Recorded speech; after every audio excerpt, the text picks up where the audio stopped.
let's talk about Justin Simmons of the Denver Broncos. He got released. Had to save money. I think when they decided that they're going to part ways with Russell Wilson, who also meeting with the Steelers at the report. The Steelers wasn't interested. I'm like, that was crazy. When I reported, he kind of talking to the Steelers, whatever.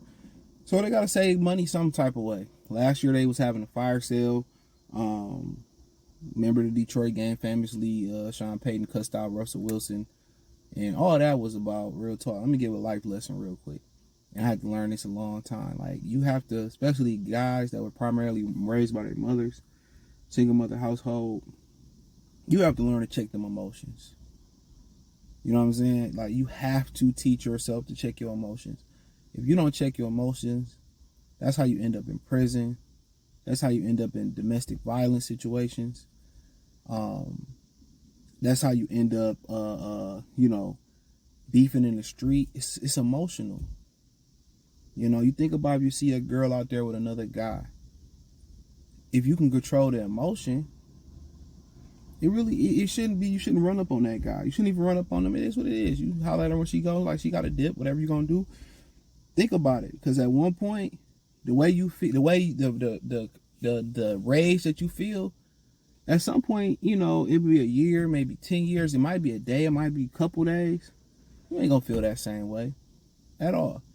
And what Sean Payton tried to do to Russell Wilson, he tried to avoid his contract. He tried to suspend him. And when you get older, you start to notice the plays. He was cussing him out. He wanted a reaction out of Russell Wilson, right? He wanted Russell to do a Latrell Sprewell so they can void that contract. He was trying to provoke. He was brought in to get Russell Wilson up out of there. He was there for, he was provoking Russell so Russell can make a mistake. Don't be Latrell Sprewell. You too young to remember when he choked out PJ Carlissimo? Don't be Latrell Sprewell. It ain't that deep. You see a girl with another dude, it ain't that deep. You know, it's probably 5-1, 10-1 from dudes to female ratios in America. It ain't that deep. Dude in your room knocking your girl, it really, in hindsight, it is what it is. You can't control. You hurting somebody is not going to do anything. Russell slapping the shit out of Sean Payton as much as he probably deserved it. Let the universe deliver the karma. There's always somebody in the comment, karma's not real. Karma is real. In my opinion, it is. But just because you don't see nobody getting a good or great karma, or they bad or terrible, horrible karma, doesn't mean they ain't getting it. The person you think, oh man, he look fine, man, they could be struggling at the crib. The girl that's on Instagram at the bar, see man, bitch miserable. So I just wanted to say that. So they was trying to get rid of Russell, and he didn't take the bait. So now he get to go sign for the veteran minimum or go get extra money, right? He get to go get extra money, and he still get the $80-something million they owe him. So he good. So imagine if he would have fed into Sean Payton and argued back. They would have tried to avoid the contract, or he would have hit him. They would have avoided the contract or tried to take some money back. I'm telling you what it was. And when you understand people do certain things to get under your skin, and you take the emotions out of it, you can peep the play. You can peep the play. When you're not emotionally driven or don't let emotions manipulate you, you can peep the play. Listen to me. For somebody that had to learn it, I can peep it. I see everything clear now. They think they playing chess. Come on, man. I'm on a whole nother level. So, but Justin Simmons, hope I'm saying his name right. He was a two-time Pro Bowler. That's what I understand. The brother, two-time Pro Bowler, but a four-time All-Pro safety, bro.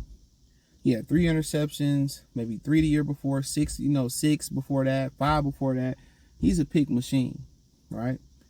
Obviously, it would be a luxury. Because you would say, well, everybody want to run it back with Quadre Diggs. Yeah, that's my boy. I'm Quadre, my nigga, all day. I love it. But Justin Simmons, you got to ask yourself, if we bring him in, you pay him, it's a luxury, because you got F.A. Melifanu, you got Kirby Joseph, right? You got Brian Branch playing a nickel. You ask yourself, okay, if we spend on this kid, then naturally you're going to kick F.A. Melifanu back to corner. And I think he's a really good corner. Because, he's a really good corner. So if you feel comfortable kicking Melon back to corner, you going to get L'Jarius Sneed, right? You continue to develop a Vitor. You continue to use Cam as a depth guy. You continue to maybe develop a Gilmore. You know what I'm saying? I can funk sway with that. I was advocating for the man to be a corner all last year. He was the best corner they had. I'm telling y'all, I've watched him play corner.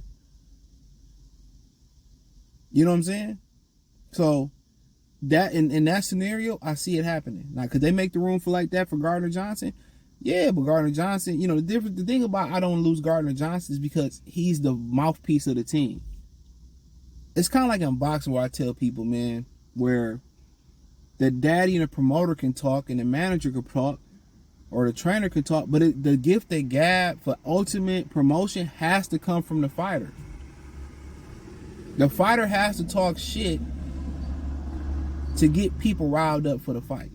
The Lions, Dan Campbell's a good talker and all that, and they got some good personalities over there, but they need a player to talk the shit. And that's one of the reasons with Calvin Johnson and Dominican Sue, Stafford era never won. Everybody was passive aggressive. Everybody was silent. Jamal Williams came in. That part of the momentum the Lions had, ending the season off a couple years ago against Green Bay, a lot of that had to do with the speech that Jamal Williams gave. The Lions finally had a guy that talked that shit, and then you got Gardner Johnson. See, you need that guy. Philly lost Gardner Johnson, and they secondary fell apart. See, most people who didn't play sports, who don't understand the trash talking is just not to frustrate the other team. Reggie Miller said this. He said the 90% of my trash talk, I'm paraphrasing, was just to get me going. See, a lot of y'all who ain't grew up in inner city, I don't understand that. Y'all think, loudmouth guys and this. No, it's sometimes it is to get under other people's skin, but a lot of times it galvanizes. You forgot when Rasheed said we will not lose game. Was it game 2? I guaranteed it. You think Tayshaun, them guys didn't go harder because of what Rasheed said? Sometimes you need that pressure from inside that locker room. Sometimes you need that guy to talk that shit, to galvanize the back end, to galvanize the team. You can't always find that no more. And that's why I don't want to lose Gardner Johnson. You find a way to fit that brother in, pay him his money, because you need that battery. The battery ain't just to get under the other team's skin. You need that mental edge to get you over the top. And when they lost Jamal Williams, I was troubled by them losing that edge and Gardner Johnson. But if they did get rid of him, Justin Simmons, Simons, absolutely. I mean, he gonna take the ball away. Kirby Joseph can tackle and do some things. If Simons can play man to man the way F.A. and Gardner Johnson can play man to man, you do it. But I just feel like if they can't land an interior defensive lineman, draft a free agency, they can't land another edge, then maybe you do that. But me personally, I'm keeping Gardner Johnson. I've been in the minority there. I'm keeping him because I understand what he means to the back end. But if you make one of those moves where you bring a safety in, a veteran safety, whether Quadre, Jamal Adams, that video coming about him if you ain't seen it already, I don't know when it's coming up, or whoever it may be, I think I'm shifting Melon back to corner. I'm going to get Sneed or Marshawn or Carlton Davis. And that's what I'm rolling with. Branch in the nickel. Melon at the other corner. Davis, Sneed or Lattimore at the other corner. And, I'm rolling with Simons or Gardner Johnson.